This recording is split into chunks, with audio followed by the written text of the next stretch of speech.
The following podcast contains mature subject matter, adult themes, and may also contain profanity. You have been warned.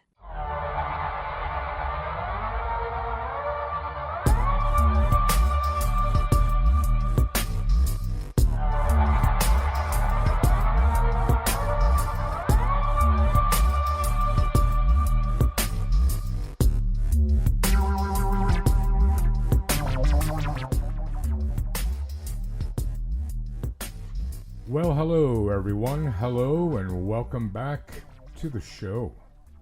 Show, of course, is called The Absurd, and I'm not even going to tell you what we talk about here because I say it every week. If this is your first time, you'll figure it out. Yep. You'll figure out what's going on. Pretty sure. That little giggle over there is the amazing Mel. Hello, amazing Mel. Well, how are you? I'm great. I'm well. How's bleh. I can't even get words out right now. Seems to be working for the most part. How are you? I'm okay. Good. Okay, yeah. Good stuff. you Good know. stuff. What's new? What's exciting? What were you doing on the weekend? Tell me all the there's things. Nothing new. Nothing exciting. On the weekend, Saturday, I worked at a bottle drive up in Omar for my Lions Club. I totally forgot about it, by the way. I figured you did. And had a pretty good turnout, I think. I'll know tomorrow what the amount is. Mm-hmm. So stand by for a picture and story in the Observer, Woolwich Observer. And then Saturday afternoon, I went to Piper's with my friend Jimmy to watch a Jays game. Mm-hmm. Had the rib and wing combo, as did he at my suggestion. We both loved it. And then Saturday, I just came home and chilled out. And same Sunday. Just hung out at home. Nothing wrong with that, my friend. That's pretty much my next week and a half, 2 weeks. Oh, yeah? Mm-hmm. All right. So, yeah. And you, what did you do on the weekend? I don't remember what I did Friday night. Let's see. Yeah, I really don't remember. But Saturday, I, did some housework. And then I had some people over. Mm-hmm. We had a great old time. Did you? Sitting out on the front lawn, the sun's shining, having some brewskis. And yeah, it was a good time. Let's see. Like a bunch of hillbillies hanging out on my front lawn. I don't really believe they were hillbillies. There are no hillbillies. Although, there's certainly Hicks, Yeah. which I guess would be the closest equivalent. Yes. But, and Sunday? But Sunday, I was hurting a little bit in the morning, so it was pretty lazy morning. Mm-hmm. And then I went to visit my friend Christine and had some more day drinks. I see. And yeah, it was all right. And the work week's off to a good start? It's Monday. Yeah. It's Monday, busy It's month end, yeah. finance world of month end. Yeah. It's a glorious time to be alive, let me Yeah. tell you. Oh, there you go. Yeah. That's something. Yeah. Yeah. Do we have any news this week? I don't know. Do we? I don't know. Do you have news? Just a reply from Scott, whom I mentioned last week, in last week's episode. He had me redirect the question to you about whether or not you believe in ghosts. Yes. Yeah. And he appreciated my asking you. Uh-huh. I have no idea if he's satisfied with your answer. I know I'm not. But yeah, other than that, no business. It is your turn to start this week, but I have a wee little thing here I want to put out there. God, that sounded really weird, didn't it? Hey, you do you, my friend. Are you familiar with the bird albatross? Albatross? I mean, I've heard of it, but I know nothing about this said bird. They're gigantic seabirds. Okay. SEA. Yes. Okay. As opposed to what other kind of seabird? Use your imagination. Maybe they're big jerks. And some people call, God, you're a seabird. So the C That's word. my new insult for people. You're Yeah. such a seabird. I like the insult, clearly your parents had you for tax reasons. Oh, yeah. I like that one. Yeah, you yeah. know? Who was I telling? I was telling somebody that I was going to send them a list of insults that are well crafted enough that the person may not even realize you're insulting them. Who the hell was that? I don't know. Days just blend into each other now. It really does, yeah. Whatever. Yeah. Anyway, on the subject of albatrosses. Yes. They are the undisputed marathoners of the sky. Tell me more. Thanks to their massive wingspans and highly efficient dynamic soaring technique, they can stay in flight continuously for months or even over a year at a time without touching the ground. What? I wish I could do that. Continuous flight. Juvenile albatrosses can spend up to 5 consecutive years flying and gliding over the ocean before ever returning to land. Some tracked individual albatrosses, such as the wandering and royal albatrosses, regularly cover over 10,000 miles in a single journey and have flown up to 120,000 miles in a single trip without landing. Good God almighty. What do they do for, like, eating and stuff? Well, they're seabirds, aren't they? They eat fish. Well, I guess. Well, don't guess. Well, no, I know, but I'm like, you're not going to sit and eat for a minute. Just they even eat on the sleep fly. while they're flying. Eat on the fly. Get it? Like they just, huh? I said eating on the fly. Get it? That was my joke. Yeah, I did get it. I didn't get it right away. Snorted. Yeah. Anyways. So that's like 5 times around the Earth. Yeah, that's crazy, man. I really wish I could fly. An albatross is capable of circumnavigating the globe in just 46 days. Damn. They're pretty cool birds, That's pretty cool. I know. Well, now I know what I want to be when I come back. Albatross? Albatrosses.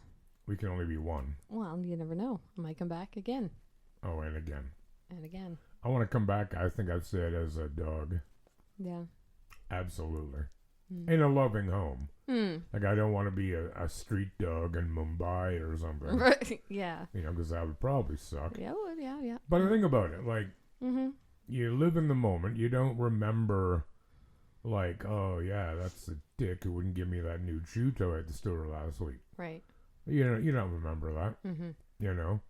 I mean, isn't it amazing, dogs, if you accidentally, like, step on their paw and they make that horrible, heartbreaking sound. Yeah.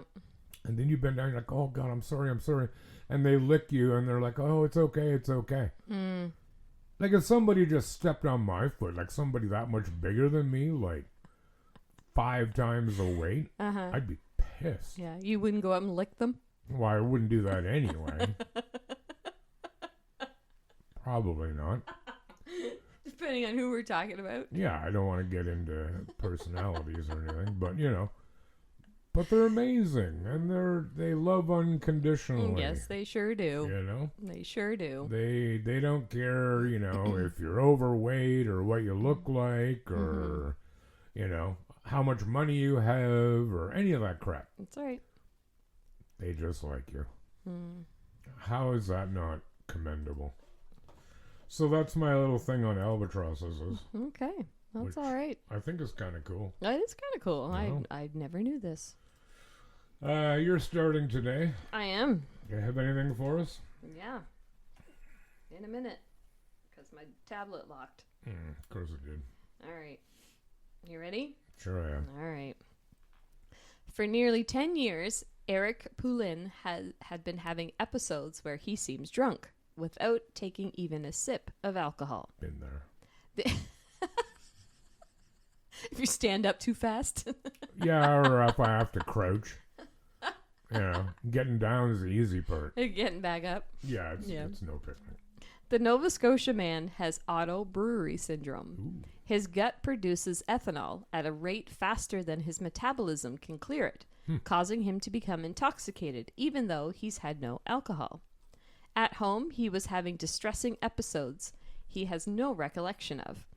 I'd have the kids tell me things happened, that I was crying and saying I was going to die, he said in an interview. Whoa. I don't remember any of it. Otto brewery syndrome is rare, according to the Cleveland Clinic. Fewer? Yeah.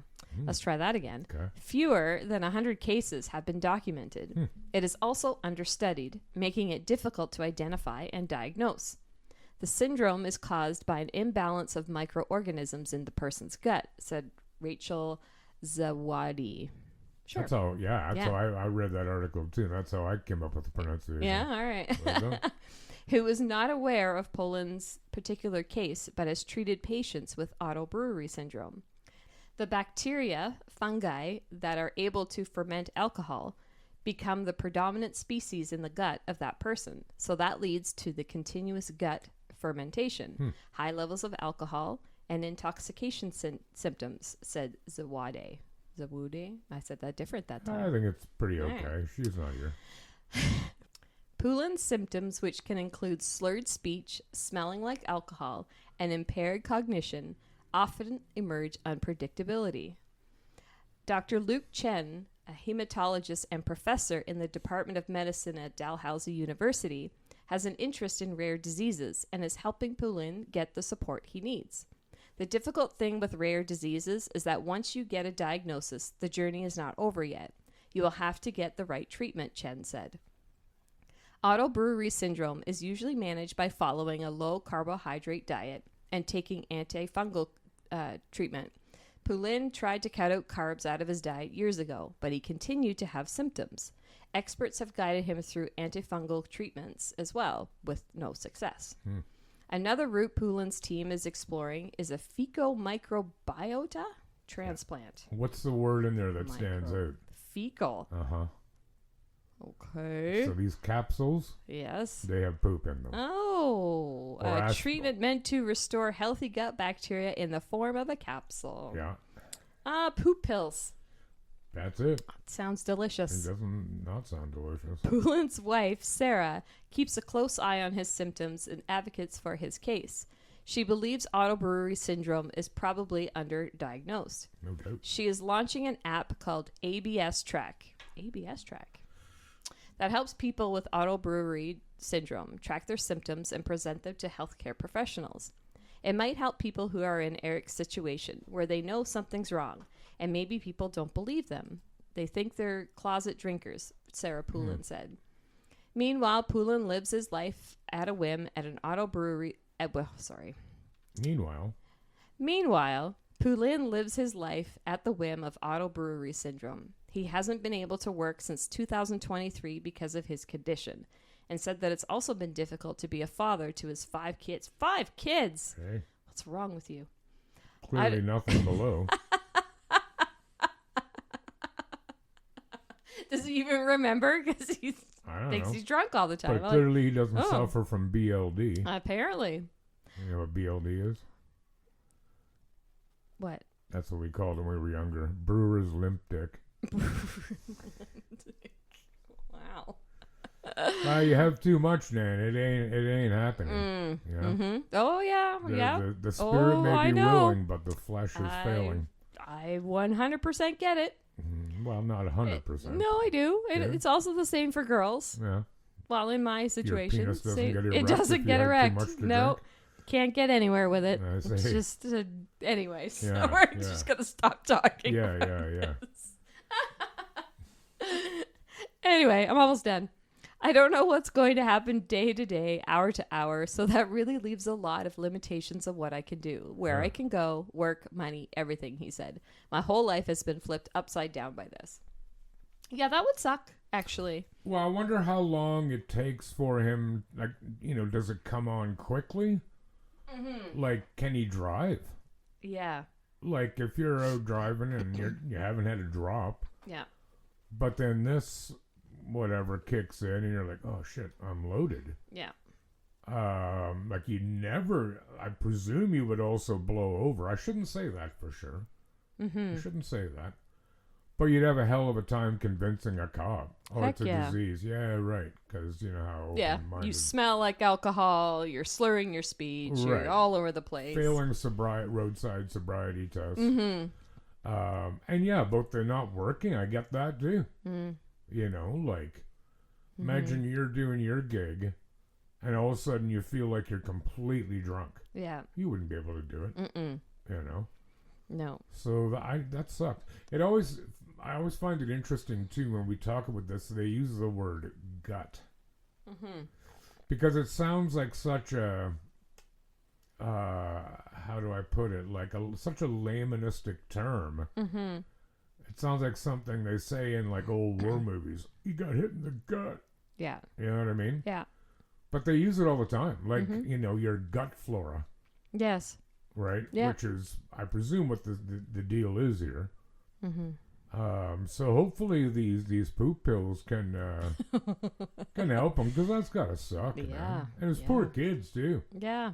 Like, Totally. they tell me I'm crying and say I'm gonna die. Like, what kid wants to hear that? Coming from one of their No, parents, thank you. you know. No, thank you. Good story. Mm-hmm. Do you like Burger King? Yeah, it's okay. Yeah. It's on the bottom of the totem pole for me. Like, It is. I'll eat it, but But aren't you the one that used to get a Burger King chicken sandwich every night after the bar? poutine. No, but you used to get chicken sandwiches. Well, chicken sandwiches and poutine. Oh, really? Both? Yeah. Jesus. Yeah. Speaking of, on Friday, though, I went to Wendy's. Oh, Wendy's is delicious. I love Wendy. Mm-hmm. And my neighbor was working there. Oh, He- yeah? He lives on the other side of the elevator. Okay, yeah. Sadly, it was his fault. I remember about 3 years ago, jumped off their balcony. Right. Yes. I was out there. Yeah. Wasn't awesome. No. It was very unawesome. Mm-hmm. But anyways, Burger King. Mm-hmm. A man discovered bare and unconscious behind a Burger King in Georgia in 2004 had spent years insisting he could not remember who he was or how he ended up there. The bizarre case turned him into one of America's most puzzling unidentified people after he claimed to suffer from a rare form of amnesia and adopted the name Benjamin Kyle. More than 2 decades later, Investigation Discovery's new docuseries, The Many Lives of Benjamin Kyle, which premiered May 25th, has revisited the mystery, as filmmakers believe the story behind the man may be far darker than anyone first imagined. The mystery began on August 31st, 2004, when an employee discovered a middle-aged man lying behind a Burger King in Richmond Hill, Georgia. Initial reports described him as a naked, bloodied, and unconscious. The article put an asterisk instead of A. I'm getting so tired of this shit. Yeah. The self-censoring. It's naked. It's a Yeah. proper term. Yeah. Yeah. Hospital staff temporarily referred to him as Burger King Doe, D-O-E, later shortened to BK Doe. That's not a bad name. When he regained consciousness, the man reportedly claimed he had no memory of his real identity or past life. He later chose the name Benjamin Kyle based on the initials of Burger King. Kyle believed he may have been born on August 29, 1948, and said he had only a handful of blurry memories of Colorado and Indiana.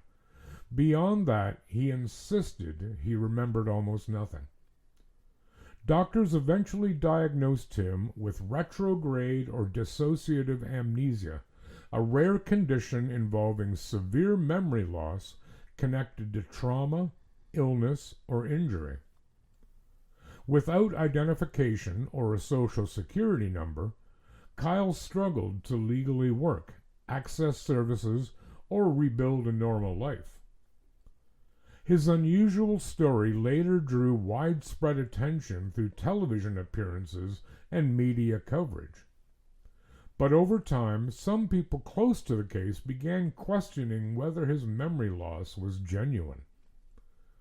The new 4-part investigation discovery docuseries, The Many Lives of Benjamin Kyle, follows filmmakers Eric and Shannon Evangelista as they attempt to help Kyle reconnect with his forgotten past. The series premiered on Investigation Discovery on May 25th and 26th and streams on HBO Max. At first, Shannon Evangelista believed the investigation would eventually reunite Kyle with his loved ones. "I had this dream that I was going to reunite him with his wife, who was going to be crying as the kids were like, 'Dad,'" she recalled. But during filming, the couple began noticing strange inconsistencies in Kyle's behavior. According to the filmmakers, he seemed able to remember highly specific details about certain places and events while refusing to visit locations where someone might recognize him. He didn't want to go anywhere where there was a person who could recognize him, Shannon explained. Eric later said Kyle's condition did not resemble a type of amnesia he expected to see. His form of amnesia was a very outdated form of amnesia that you only found in old movies and soap operas, Eric said. According to Eric, Kyle also became increasingly defensive as filming continued. "When we began questioning Benjamin, he didn't want to be found," he claimed. "It became obvious that there were roadblocks he was putting up." The filmmakers said things became even more unsettling during a trip through the mountains of Colorado, where Kyle led producers to a location he claimed to remember from decades earlier. While standing near a steep drop, he reportedly joked, "If anybody wants to get rid of a body, this would be a good place to shove one off." Producer Alexander Block later admitted the comments left the crew disturbed. "This guy's sense of humor is morbid," he said in the documentary. "This guy is starting to F with us, and it's making our crew uncomfortable." For more than a decade, investigators struggled to determine who Benjamin Kyle actually was. That finally changed in April 2015 when genetic genealogists C.C. Moore and Parabon Nanolabs identified him as William Burgess Powell, an Indiana man who vanished in 1976. So 28 years before he turned up behind Burger King. Powell disappeared from Lafayette, Indiana, after abruptly leaving home in March 76. A missing persons report filed by his brother stated that Powell's car was later discovered abandoned in a rural area north of Lafayette with its license plates removed. To anybody who's been in law enforcement, people just don't take the license plate off their car and then drive all night with a friend to Colorado, retired FBI Assistant Special Agent Ken Maxwell said in the documentary. They were fleeing from something. The identification solved one mystery, but immediately created another. Investigators still had no explanation for what Powell had been doing between the late 70s and 2004 when he appeared behind the Burger King in Georgia. "There's no paper trail on this guy between 1983 and 2004, Maxwell said. Medical records obtained during filming also raised further questions. According to Maxwell, Powell's injuries reportedly did not match the original story that he had been beaten and dumped behind the Burger King. There wasn't a single abrasion or scratch on his body other than the infected ant bites on the soles of his feet, skin mites, and some sunburn. I wouldn't want infected ant bites on my feet. No. Or anywhere. Still, experts have noted that memory disorders can be difficult to fully verify or disprove. Powell has consistently maintained that he suffered genuine memory loss. As the investigation continued, filmmakers uncovered claims that Powell may have had connections to dangerous people in Lafayette during the 70s. The series explores alleged ties between Powell and individuals connected to organized crime and several unsolved cold cases in Indiana. One episode specifically examines George Keck, a man once investigated in connection with the 1977 killing of Purdue University student Christine Kozik. Both Powell and Keck reportedly worked as janitors at Purdue University during that time. Kozik's murder has never been solved. Murder is also censored with a letter. Jesus Christ. We had a few people tell us that he was a hitman, Maxwell said. There was some pretty nefarious characters with criminal records. However, the filmmakers and investigators emphasize that Powell has never been arrested or charged with any violent crime, and no public evidence has linked him directly to homicide or organized crime activity. Shannon said the biggest unanswered question remains the nearly 3 decades Powell spent off the radar. Families have arguments all the time, Maxwell reflected in the series. They don't run away for 21, 22 years. According to the filmmakers, they last interacted with Powell in December 2016. Since then, they said he has vanished once more. There's no listing of him, Shannon explained. He just went MIA as far as we are concerned. Investigators believe Powell may still be living in the Lafayette, Indiana area, though they have not been able to confirm his location. Maxwell described him as masterful at laying low. The Evangelistas said they are still actively investigating the case and hope members of the public may eventually help fill in the missing years of Powell's life. We want answers, Eric said. This is not the end. Interesting. It is, isn't it? I mean, the guy was born in 48. He could have passed. Mm-hmm. You know. Yeah. Oh, did I tell you that that somebody stole my copy of Microsoft Office? Yes. No, I didn't. Yes, you It told just me. happened on the weekend. You told me this joke already. Way to ruin everything. Putz. Did I tell it on the show? Okay, do it again. Did I tell it on the No, show? I will pretend this time. Did I tell it on the show? I don't think I did. Just do it anyway. Oh, yeah. Hey, did I tell you that somebody stole my copy of Microsoft Office? No. Oh, dude. Like, I'm going to find them. Have my word.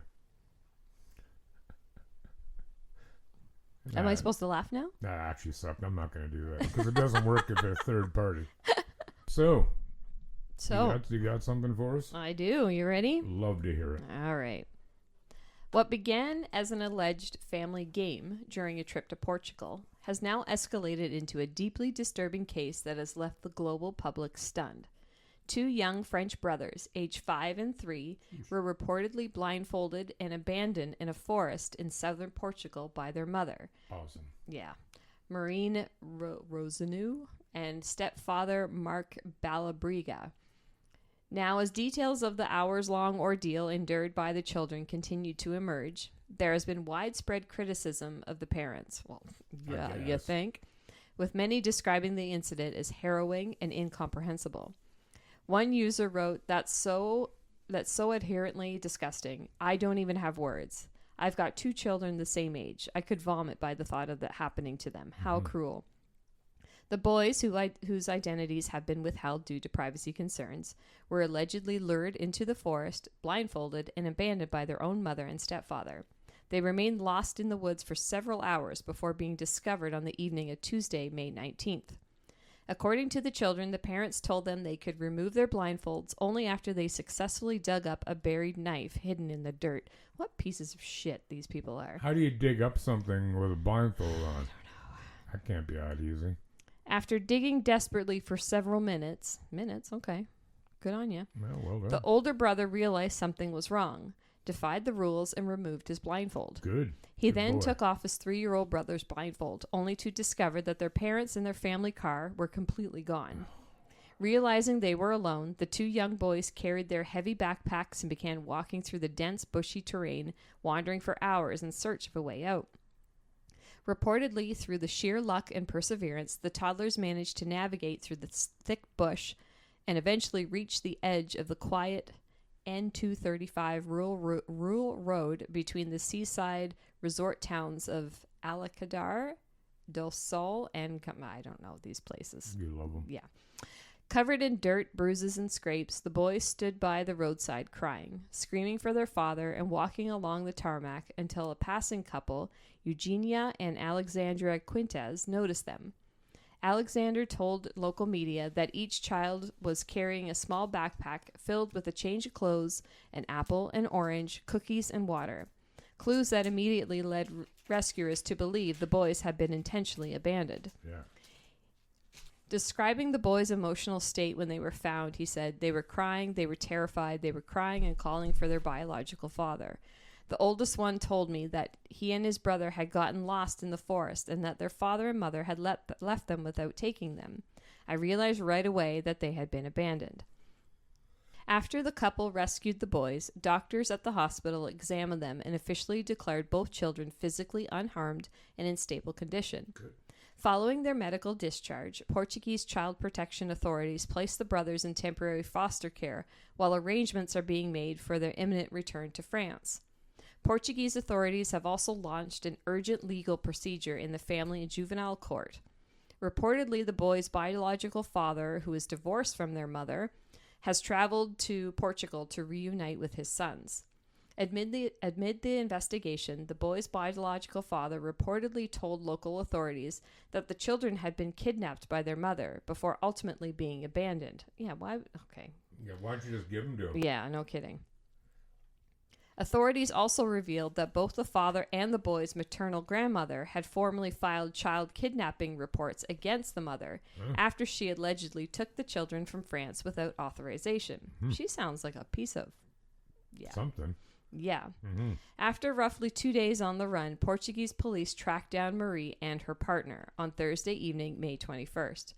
The pair had reportedly spotted or taken into custody outside a cafe in Fatima, approximately 180 kilometers north of where the children had been abandoned. The accused parents are now facing serious charges across both Portugal and France. Good. Because the alleged crimes began with a cross-border flight from France and culminated in the children's abandonment in Portugal, authorities in both countries have launched legal proceedings against the couple. Reportedly, they use reportedly a lot. Yeah. Portugal's National Republican Guard and judicial police confirmed the pair are being investigated under Portuguese law and could face charges including child endangerment, abandonment, domestic violence, and child abuse. Meanwhile, in France, they are reportedly facing charges related to international parental kidnapping and child neglect. The couple appeared before a Portuguese judge earlier today at the courts to determine whether they would remain in pretrial detention. As the case continues to dominate headlines, psychological experts and child protection specialists have weighed in on the lasting trauma the incident may have caused the two young boys. Well, I'd say. According to psychologist Marie Tavares, it's the feeling of abandonment, of being lost, unprotected, of not having familiar resources to ultimately soothe the fear. Speaking to CNN Portugal, she added, "This will obviously bring in the coming days some symptoms to which those caring for these children will have to be very attentive. We are talking about several situations, namely great difficulty sleeping, falling asleep, and maintaining sleep, changes in normal routine including eating, irritability, or even almost permanent isolation, as well as great difficulty often in accepting rules and the context they are in, because none of this is familiar to these children." Melanie concluded, "These children will be in constant distress, a great deal of distress from abandonment and distress from separation. This is a trauma that will remain. Just like when we get a tattoo, it stays for life." Aw, those poor little boys. I know. Like, and I know we've talked about this before, like, you should have to get some sort of license to have kids, because I know. it's disgusting. I just said that last weekend, or last episode. That Yeah. You need a license to fish, Yeah. but there's nothing to stop anyone from having as Having many kids. children as they want. I know. Like, what the fuck is wrong? Well, so I just I don't swore. care. I'll put that in because Like, this is a ridiculous. It's disgusting. Yeah, like, okay, so you don't want your kids anymore, which in itself is pretty, I don't know, indicative of something mental. How about, I don't know, dropping them off outside an orphanage? Something. Look, I'm not saying that's not awesome and wouldn't be traumatic for the kids, because it's going to be traumatic for the kids no matter what you do. Yep. But to leave them in the forest, what was your end game? Yeah. Like, you would hope they just got lost and weren't found and died? Yeah. Don't tell me that wasn't your plan. That's Otherwise, you'd have dumped them in front of a police station or at Yep. a hospital Exactly. or whatever. Mm-hmm. So I hope they get some genuinely serious time. I hope so too. And no offense, but especially her. Mm-hmm. Because it's a stepfather. Not that he Yes. doesn't have a role to play. Yeah. Absolutely he does, and Right. his ass should be grassed here. Yep. But she wouldn't send him to the biological father. Mm-mm. Even the maternal grandmother, so her mom, Mm-hmm. filed a report. Mm-hmm. Reportedly, anyway. Yes. Hey? You Yes. like that? Reportedly. Yeah. Yeah. Wow. Well, I'm going to follow that one Mm-hmm. and see what transpires. Yeah. Disgusting human beings. Yeah. Another good story for you.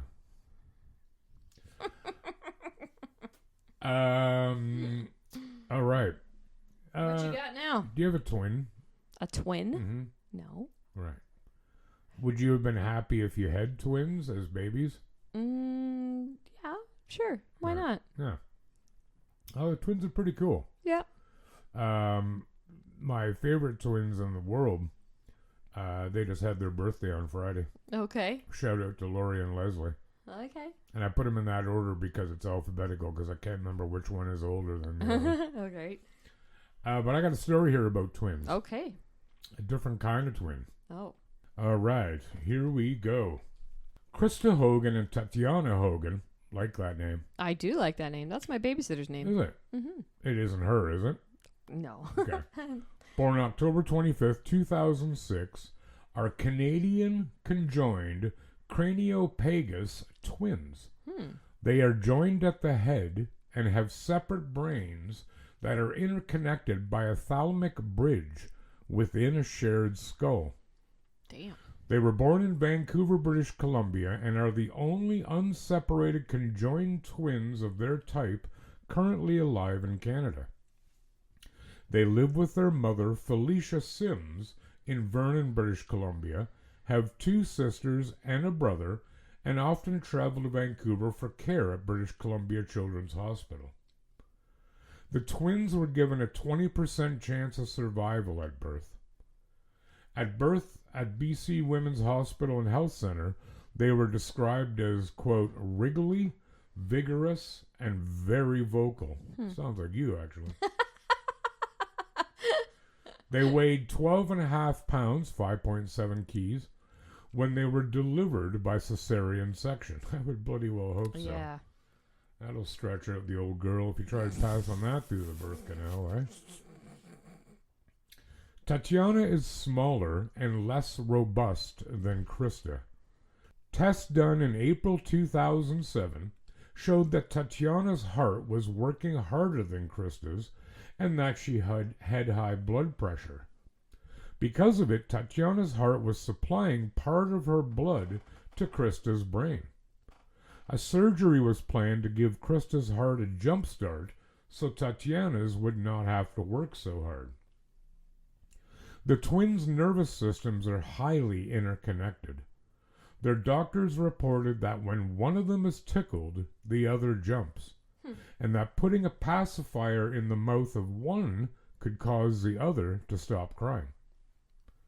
The twins' birth and potential separation, the depth of community support, and their family's financial situation have been subject to significant media coverage in Canada. They and their mother were also guests on the Tyra Banks show in the U.S. In August 2007, it was declared the twins cannot be separated due to the likelihood of the surgery killing or paralyzing one or both of them. The family reduced the twins' public profile due to a contract giving exclusive access to a documentary crew for National Geographic and Discovery Channel. The show was broadcast first in Britain in spring 2010 and then aired in June in Canada and the US.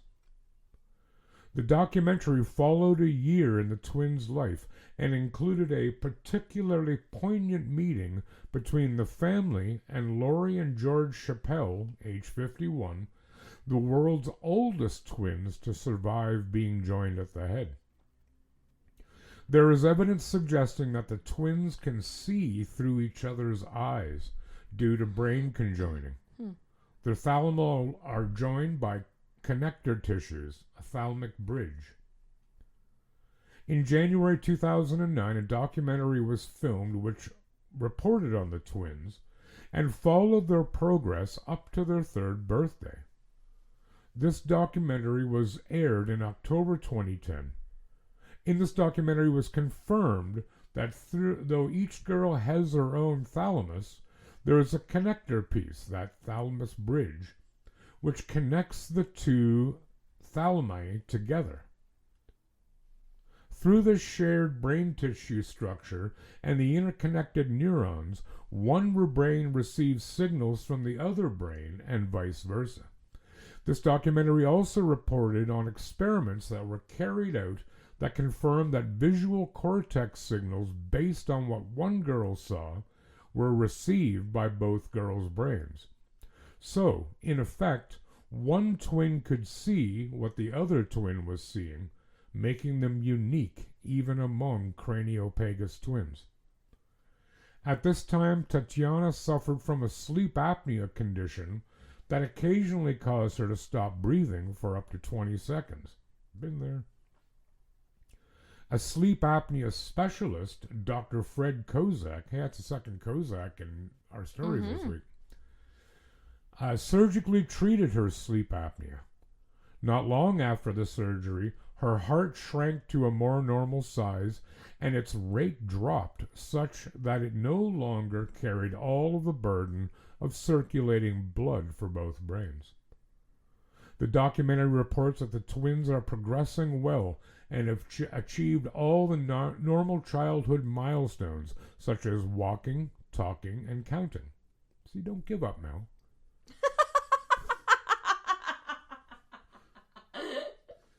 Yeah. Thanks for that. You're welcome. A 2014 CBC radio documentary described how they can feel and taste what the other is experiencing. Thalamic connection between each other's minds. The twins' unique thalamic connection may provide insight into the philosophical and neurological foundations of consciousness. It has been argued that there's no empirical test that can conclusively establish that for some sensations, the twins share one token experience rather than two exactly matching token experiences. Yet background considerations about the way the brain has specific locations for conscious contents, combined with the evident overlapping pathways in the twins' brains, arguably implies that the twins share some conscious experience. If this is true, then the twins may offer a proof of concept for how experiences in general could be shared between brains. So imagine that. I get a hot odor of cryer wings, and through a connection to your brain, you sense it, and you get the hot. Right. I don't think that's what it means, but I would do that in a second. Yeah, I know you would. Like if our brains were connected, I'd probably I don't know, lick the handrail in the accessible toilet. Oh God. Yeah, just for you to taste it. Yeah, thanks. You're welcome. Well, I was raised to share. Yeah, and sure I believe in sharing. Mm-hmm. Speaking of sharing, you got anything you'd like to share with our people? Yeah, I gotta share some stuff. Do it. Actually, no. What? The people listening need to share some stuff. Yeah, but you got to share it with them to tell them. So well, they can yeah, share. I'm gonna get there. Okay, do it. Yeah. So You guys should, check us out on whatever platform you're listening to us on. You should share it. Yes. That's what I'm getting at. And give us a 5-star rating. Give us 5 stars, comment, share, put it up on all your things. Yeah. Yeah. Yeah. check us out on our socials, Facebook, Instagram, TikTok. We have a website. I don't remember the address. We barely use it. Yeah. But, you can contact us through our email, which is... absurdthepodcast@gmail.com. There we go. But nobody does that. Just DM us. That's easier. Yeah, that's easier. Totally. Yeah. Through Facebook, Insta, even Tickety Talk. Mm. But tell your friends. Tell your family. Yes, tell please. your coworkers. Tell your people at church. Yeah. Tell your people at the synagogue or the mosque or at the Satanic Temple, wherever you attend. I'm going to do a story on Satanism. Are you? Yeah, not right now, but in a little bit. Okay. It's in the works, yo. Okay. Yeah. Better the devil you know. I guess so. Right. So Right. we're going to go feed ourselves. Yes, we are. Because we're hungry, Mm-hmm. as we always are. Mm-hmm. First, I'm going to go to Dollarama because I need some household cleaning products. Okay. You'll come. You'll Yeah. go in. Yeah. You'll be All right. fine. Okay. Anyway, folks, thank you, as always, for dropping in. We sincerely appreciate it. Mm-hmm. And you know what? I'm going to actually, one more thing. What? So, oftentimes I get asked, are you guys making any money at this yet? And yes, we make enough, to help cover our costs. Mm-hmm. But then I rebuttal with, well, are you making money off playing golf? Right. It's a hobby. Yeah, yeah. Why does everything have to be monetized? It's true. Yeah. Jackasses. Yeah. You know what I'm saying? I hear you. Right. Your words are very clear. And good. Mm-hmm. And true. Mm-hmm. And noble. Mm-hmm. Yeah. Like that. So anyway, I just wanted to put that out there All because right. it kind of annoyed me. All right, kids. Thanks for stopping by, and hopefully you'll be back next week. So in the meantime, please take good care of yourselves and one another. Bye. Aloha.